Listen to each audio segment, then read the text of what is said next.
Intense fighting in northwestern Syria over the last 3 days between government forces and rebels has killed 27 civilians, including children. That's according to a UN official who called the violence unfolding in Syria deeply alarming. Rebels launched an incursion on Wednesday into a dozen towns and villages in the northwestern province of Aleppo, which is controlled by Syrian President Bashar al-Assad's government.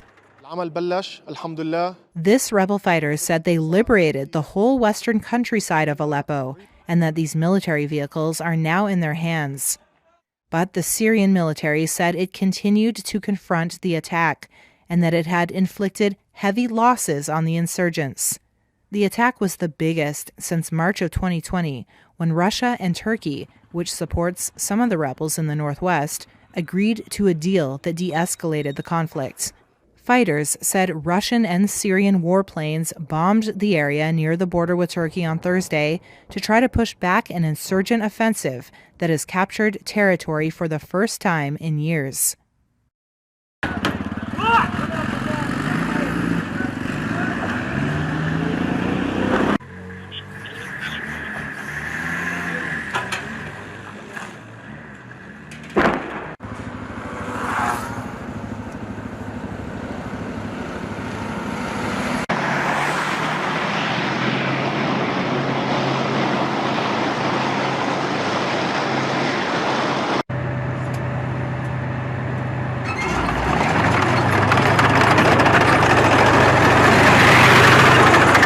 العمل بلش الحمد لله من مدة أقصاها 3 أيام، والحمد لله الريف الغربي بالكامل محرر تحت أيادي المجاهدين بالكامل.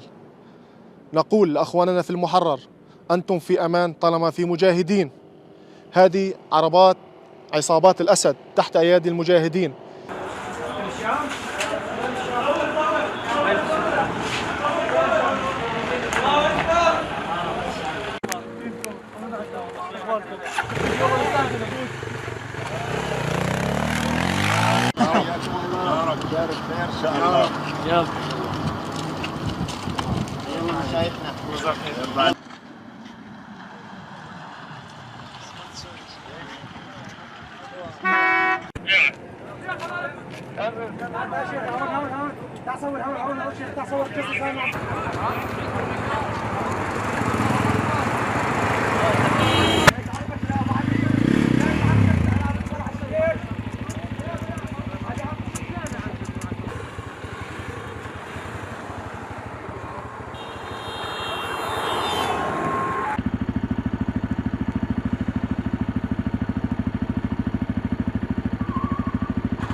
هذا كله